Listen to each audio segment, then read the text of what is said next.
After more than 13 years and 4 months languishing in Congress, the reproductive health law was finally passed in 2012. But just 4 months later, the Supreme Court stopped its implementation after petitioners, 14 of them, questioned its constitutionality. Is it constitutional? On April 8, advocates score a victory after the Supreme Court upheld the law but struck down 8 provisions. That's nearly 15 years of a process. With us today to discuss the law, RH Law proponents Representative Edcel Lagman and Dr. Sylvia Claudio. Good afternoon. Thank you for. Good afternoon. So let me ask you, a long time for a victory. What lessons do we come out of this with? Well, to achieve victory in any human endeavor, one, you should have a well-rounded preparation. Number 2, you should have firm determination. Then you should have solid reasons and arguments, and then incontrovertible facts and data. I think we won both in Congress as well as in the Supreme Court because we had all of this. Rather than speculations, Were there any surprises for you along the way? Oh, so many surprises, both positive and negative, actually, and it's hard to just think about all the difficulties we passed through. My biggest surprise was that it took this long, because as former Congressman Edcel is saying, we had all the right reasons, the science, the data, and the Filipino people in their majority opinion for a long time. And we were saying, even before the Congress, 5 years ago, we were saying if only people could decide this in a plebiscite, we probably would have won it then without all the revisions that we had to go through to come to this point. Were there sacrifices you had to make? Definitely. After this 13 years and 4 months, you said, Maria, of relentless crusade, and then we had to wait for more than 1 year for the Supreme Court to make a final decision. There were much sacrifices, and many of us had to forego so many things in order to pursue the advocacy. And in Congress, I hope you still remember the proceedings there. I had to be patient, even if some intransigence and illogical arguments were thrown against us. We need to have a vote, and we had to go through that. In fact, during the plenary session with respect to the amendments, I had cramps, and I did not sue for time, because had I sued for time, Yes. then the opposition will take advantage of that and most probably say, no, we are not objecting to any postponement. We could have this next year. See? So I had to suffer physically the cramps that I make had. sure. Are you happy with the decision? I'm extremely happy. And people say, some say that this is a win-win situation. Definitely it is not a win-win situation. When you have a unanimous decision upholding the constitutionality of the RH law on the whole, then that's not a win-win situation. That's a definite and categorical victory. And the voided provisions only had peripheral damage, if any, to the reproductive health law, because the Supreme Court did not touch with the judicial scalpel the core provisions of the law. Correct. What about the 8 provisions that were struck down? Yeah, I was going to say, if I'm only an RH advocate, I would be happy enough. But the provisions that were struck down worry me for other reasons, because I'm also a physician. And I don't think Congressman Edcel and I were talking, are we going to go for a memorandum of reconsideration? We haven't decided. But if I were the Philippine Medical Association and the Obstetrics and Gynecological Society, I might. So Because the ethical considerations of doctors is that we should refer patients. That's across the board. yes.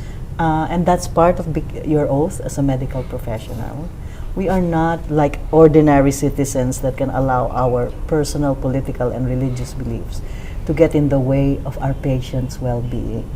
And that is a core principle of the ethics of our profession. And I think this is dangerous, the way the court has struck down these particular provisions. Let's say I suddenly declare that I am, for some religious reasons, against chemotherapy. Yes. Am I now protected by the court by keeping some of my patients ignorant about the option of chemotherapy when they're fighting for their lives or even just their health?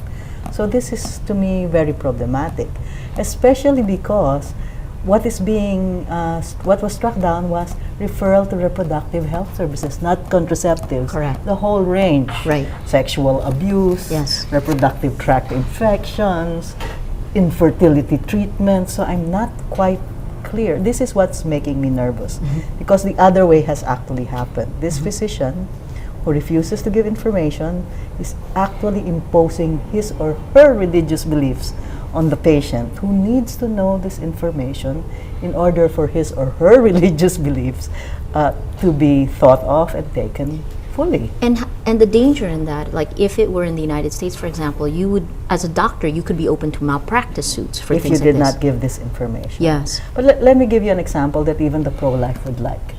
I was against hormonal replacement therapy for menopause, Okay. because I didn't think that it was worth the risk of taking hormones. I thought I even sound pro-life sometimes when I say this. I thought menopause is a natural condition while medicalize it. I didn't like the studies. But I understood that for a long while, the majority of the medical profession had agreed that this was okay to do. So when people would come to me, I would say, personally, it's a life choice. I wouldn't do it for these reasons. And then, though, I would say, but I am the minority opinion here, and maybe you should consult an obstetrician and gynecologist who knows more about this than I. And I would refer, even if in my mind I didn't quite agree. Yes. And recently, the hormonal replacement therapy for menopausal women has taken a dive. It's no longer got that approval that the majority of the medical community had. So even in hindsight, if I would say I was correct, still it would have been unethical for me not to have given women that option.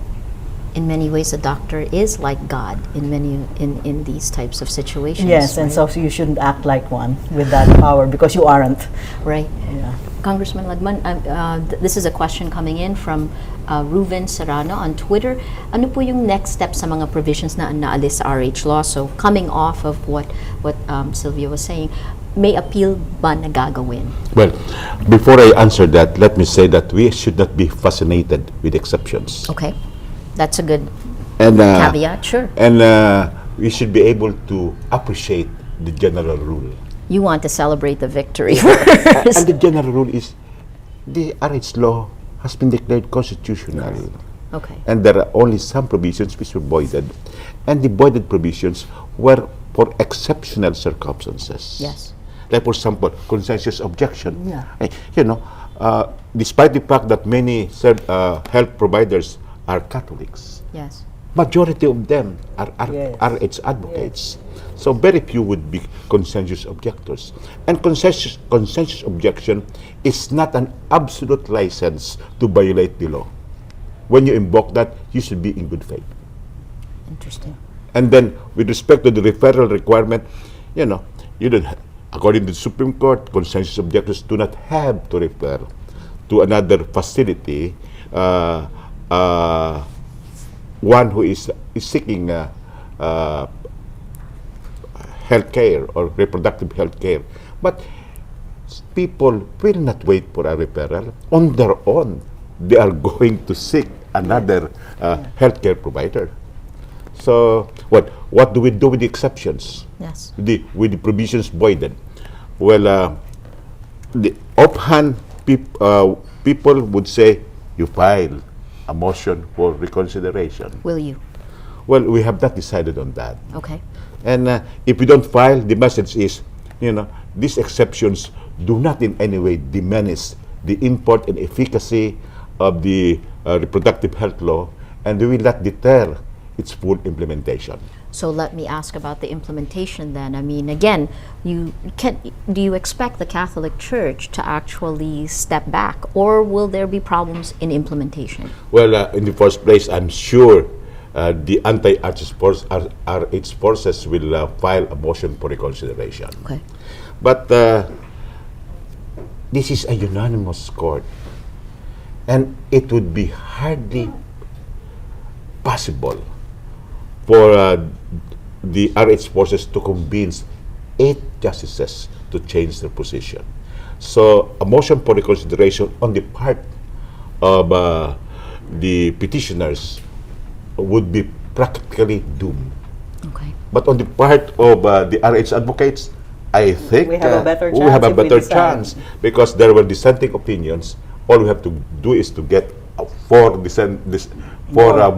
justices, and we would prevail. But we have not decided Okay. whether to file or not. Now,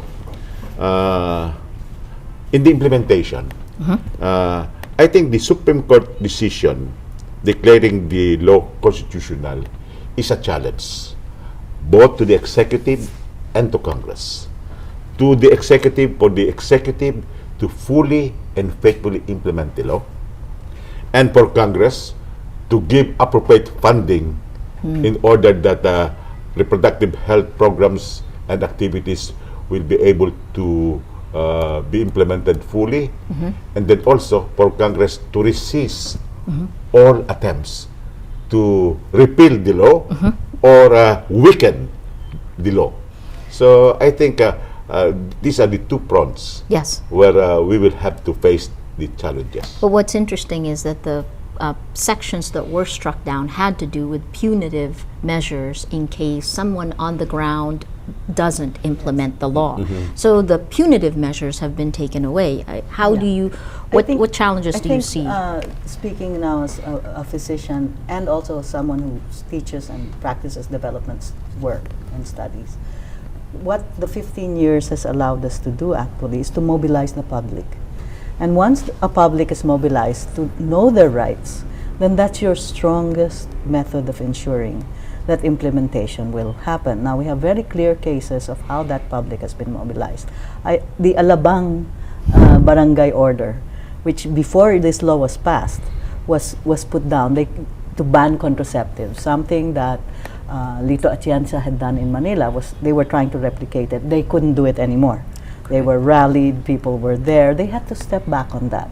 There's also the other side that's very positive. So many other municipalities and local government units had put out their own reproductive health codes before this came into law. So what you're seeing is a public that will not accept this sort of misbehavior on the part of its politicians, and a public that has fought for its rights. So as Kong Angel is saying, you're not going to wait around for a referral, you're going to seek those services, because if 77% of our people know the law, know its provisions, know what they're supposed to get, then they will come and ask for the delivery of that service. So doctors have done a massive good public health education in fighting for this law, and that's very good for any public health measure like the RH law. And developmental practitioners have done a great job teaching people their rights. And that's really, I think, one of the bedrocks that we won, that is not just in the hands of Congress or the Supreme Court. There is still, though, obviously a lot more work that needs to be done. You spent your entire career really fighting for this, down to the last time you had in Congress, right? It was the end of your last term. That's correct. That's correct. But I had other advocacies where I was able to push through legislation, for example, human rights measures. Yes. But this reproductive health advocacy was primary So what do you see are the challenges now that we are in the implementation phase? Well, I think the anti-RH forces will never stop. Okay. Well, I really want to urge them to put aside already the controversy and the animosity, because the political departments, the executive and Congress Yes. has spoken in Yes. favor of the measure. The Supreme Court has declared the reproductive health law constitutional, along with the vast majority of the Filipino people. So what else are we trying to prove? But anyway, they have their own advocacies. And so I expect that, one, they will continue their fight in Congress. Two, they will file their motion for reconsideration. But it's all right, because that will not in any way hinder the implementation of the law, because the Supreme Court decision said the status quo ante order had been lifted. Is already, yes. So anytime now, the law can be implemented fully. But the next steps are IRR, There is implementing already an rules already. There is IRR. now an Yes. IRR. So what are the challenges? What if people are watching closely, what should they be looking out for? The Department of Health. They should be looking, well, they should be looking at Congress to allocate the budget now, right? Well, Congressman Lagman. that's correct, Yeah. Sylvia. But under the law, the existing budget of the Department of Health and allied agencies with respect to reproductive health will be used in order to initially implement the law. So there is no void in the funding. Got it. And next year, the funding will have to pass through Congress. And I hope that Congress can pass a continuing appropriation. So there is a next step. Similar There to is a next step. To the CARP law, Interesting. so that we do not have to go through these skirmishes every year.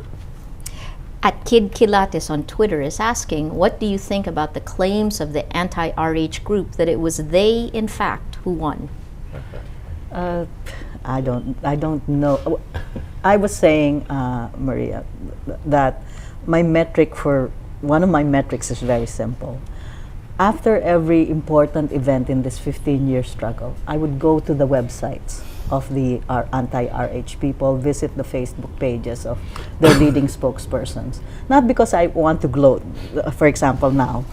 Even when we were defeated, I would go to their websites, because for these years, as Congressman Edcel is saying, you have to know what their arguments are. You have to prepare for those arguments. You have to see whether the new arguments are scientifically based or not, and maybe even change your position if they're making good arguments against what you're saying.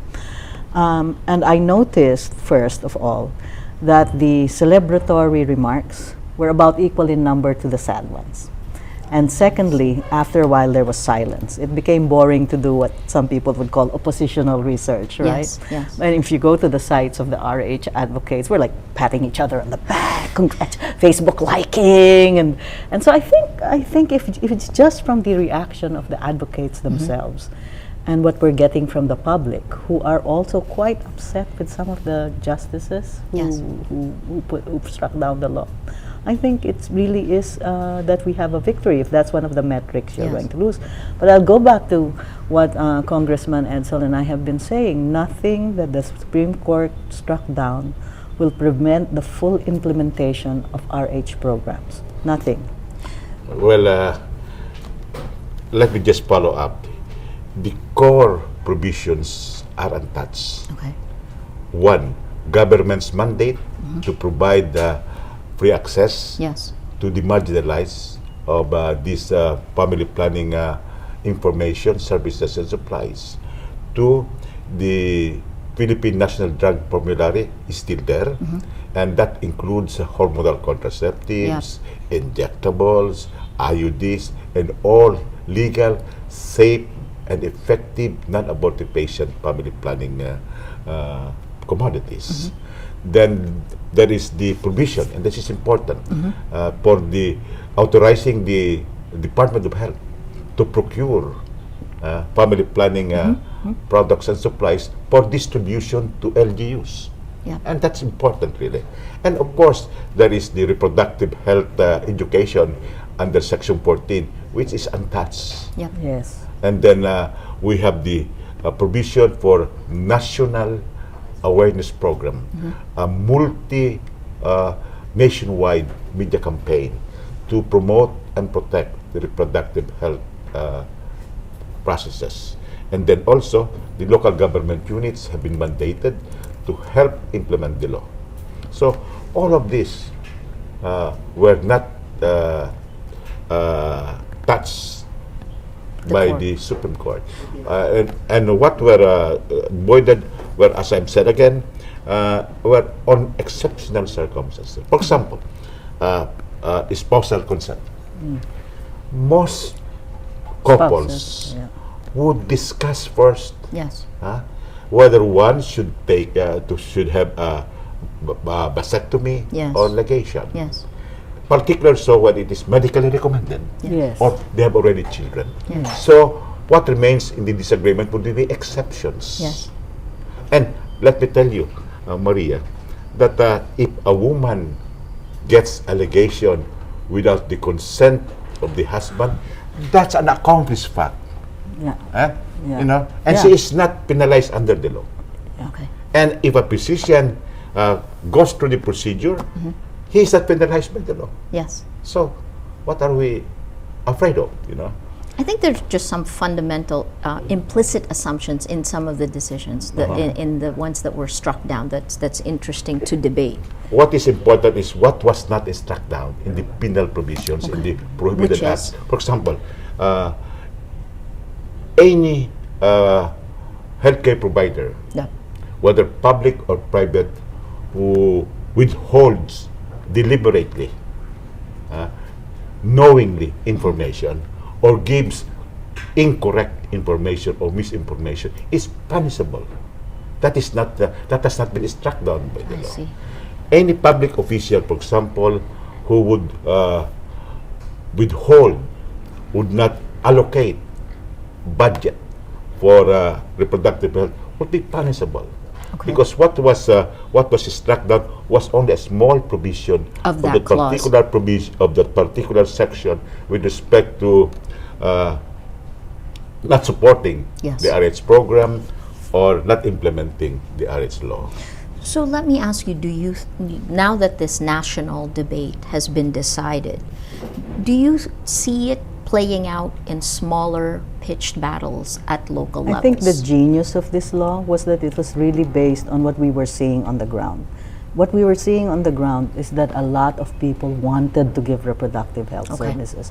They just didn't have Okay. the budget. They just didn't have the mandate. So- And they just didn't have the protection that would have allowed them to do it against church opposition and the opposition of the anti-RH forces. So can be quite frightening and intimidating. Yes. So this law, because it now says you can go ahead and do it, is really already a permissive law that will allow many people to do what they want. A lot of people in the Department of Health have been for reproductive health for very long.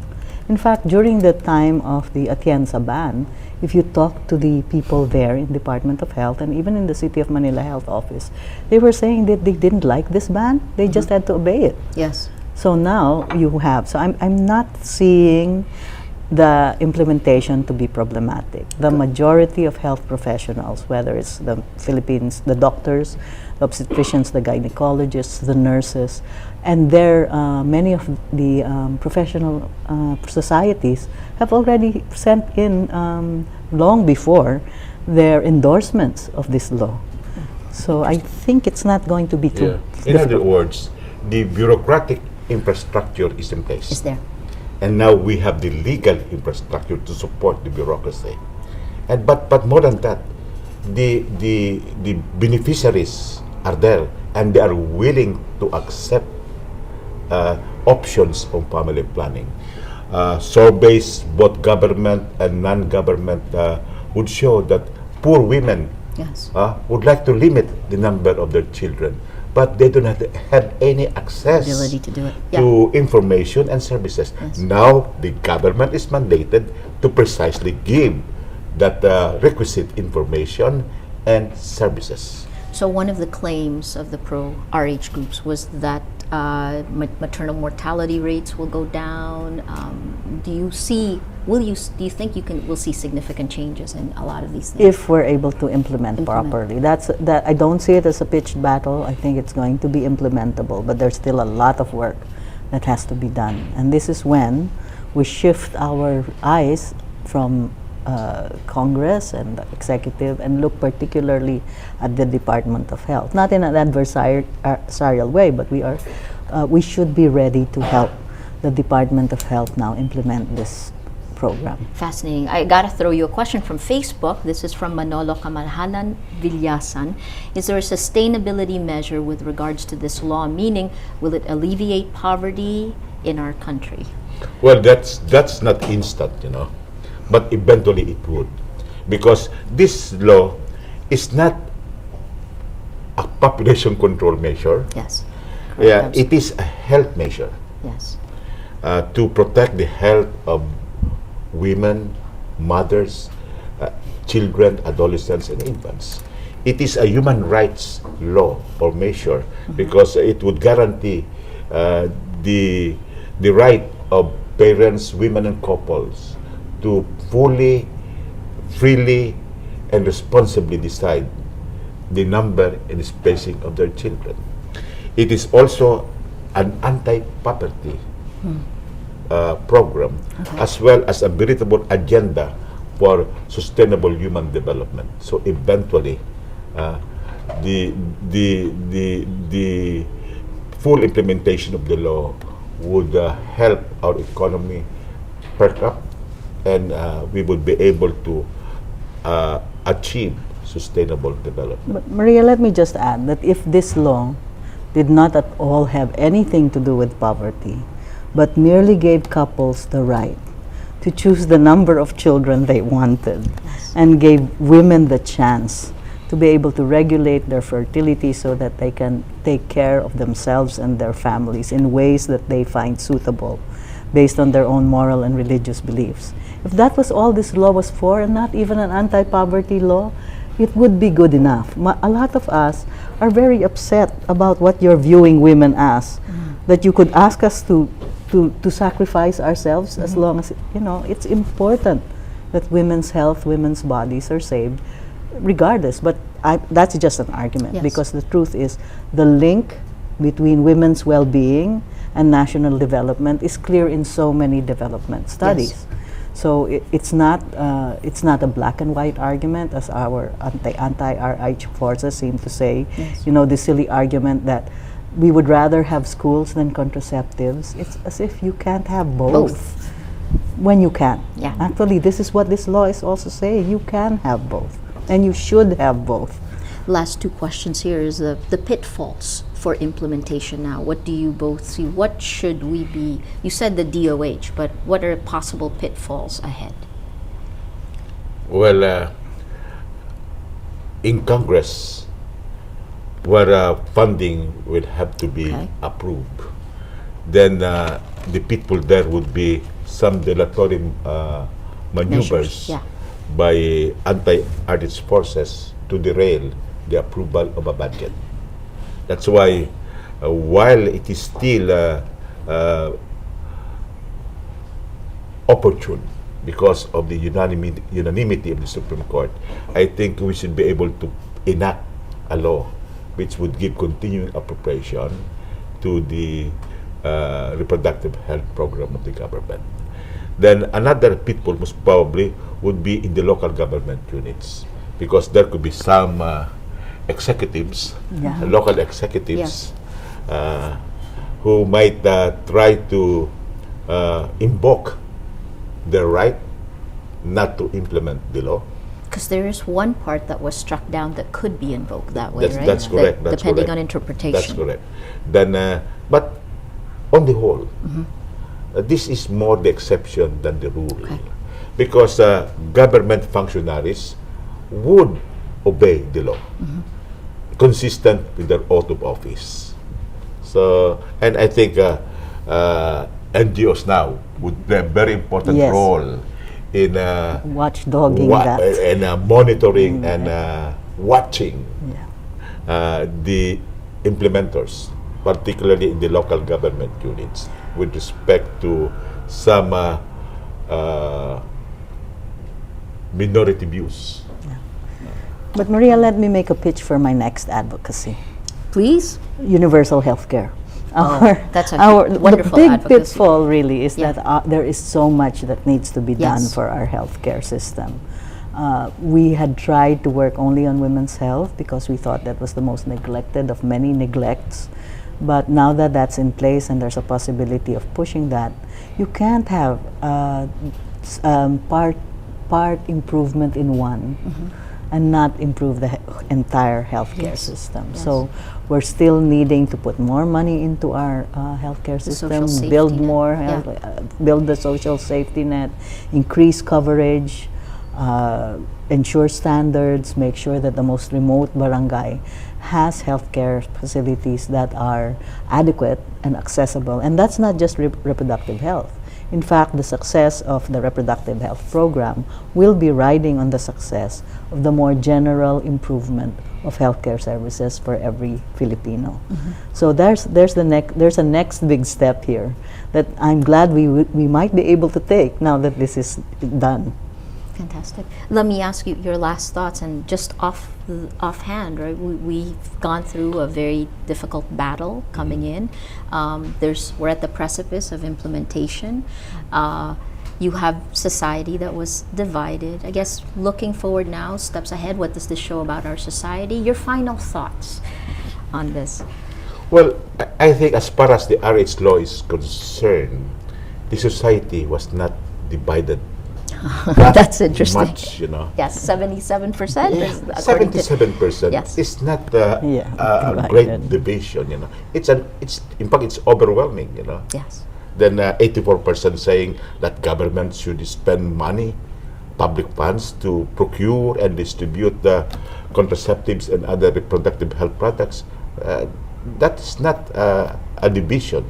What was really projected was the opposition, not of the Catholic Church, but of the Catholic hierarchy. Because in the provinces and rural areas, the parish priests would be who would see the poverty on the ground and the effects of a huge population would be in favor of the reproductive health, but because they could not expressly stand out against the hierarchy. But now that the Supreme Court has said it's constitutional, I think there will be more who would be coming out to voice out their opinion on the RH. Very interesting. Dr. Claudio, your last Well, thoughts. when in 1956 the church opposed the Rizal bill, when they lost, Ateneo had to teach Rizal. One of the young students then was someone to whom we owe this victory and to whose memory I would like also to dedicate this victory, Dr. Kwasi Romualdez. He was telling me that when the first Noli and Fili that he read as an Atenean, a young Ateneo student, was an extremely redacted Noli and Fili. Now, Ateneo has a dedicated Rizal library. What does the future hold? I think with this law, in a little while, things will die down and people will come to where most of the world is. That this is not a controversial issue. This is just a health measure that people can take or not take depending on whether they believe and want to do it or not. Fantastic. Thank you so much for coming to talk to us about this, and we'll be watching Yes. the next steps ahead. We have been talking to RH advocates Edcel Lagman and Sylvia Claudio about the challenges ahead in implementing the RH law, the impact of the provisions that the Supreme Court struck down, and what this says about Philippine society. I'm Maria Ressa. Thank you for joining us.